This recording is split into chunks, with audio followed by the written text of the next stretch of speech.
This month, Ryan asked me on Patreon to review a Chinese animated movie titled Little Door Gods, or more specifically the English language dub, The Guardian Brothers.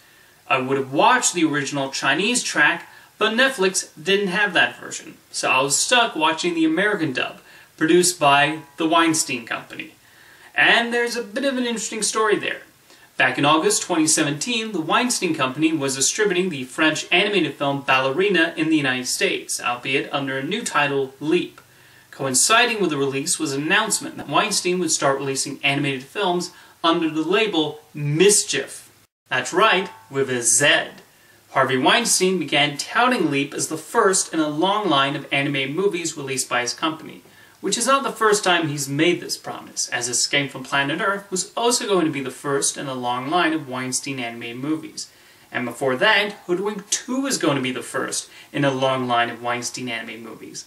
And before that, Dougal and Hoodwinked were going to be the first in a long line of Weinstein animated movies. Anyway, with the reveal of Mischief Animation, they'd already lined up the Guardian Brothers as their next animated release and managed to get a number of big names to voice the English dub, including Meryl Streep, Nicole Kidman, Mel Brooks, and Edward Norton. Clearly this was a big deal for the Weinstein Company, with those stars attached. Leap opened in the United States, made only $4 million on its opening weekend, and then barely a week later, the Guardian Brothers showed up unannounced on Netflix.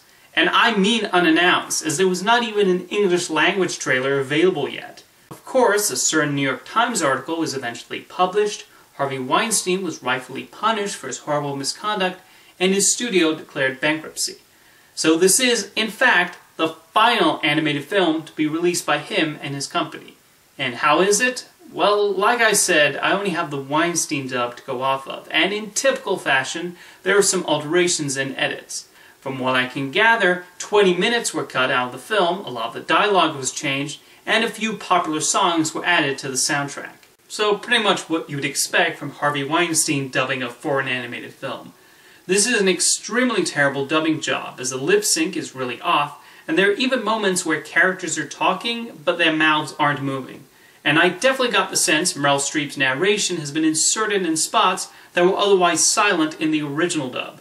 She literally talks over a musical montage at one point, just describing what we're already seeing on screen.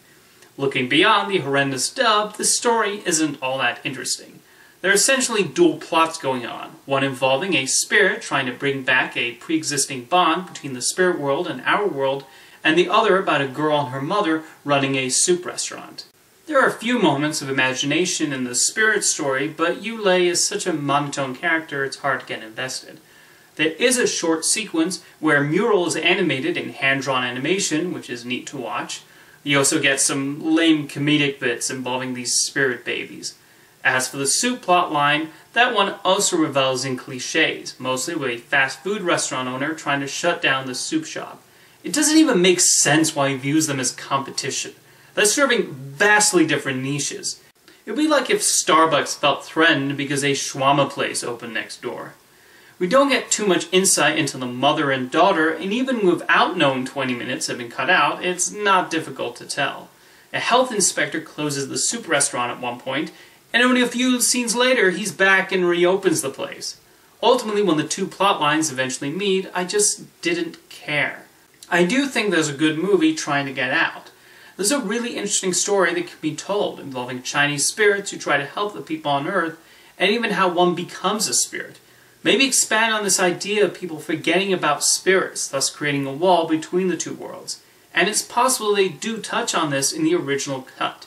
However, in this part of the world, we're left with the latest, and thankfully last product, of Harvey Scissorhands.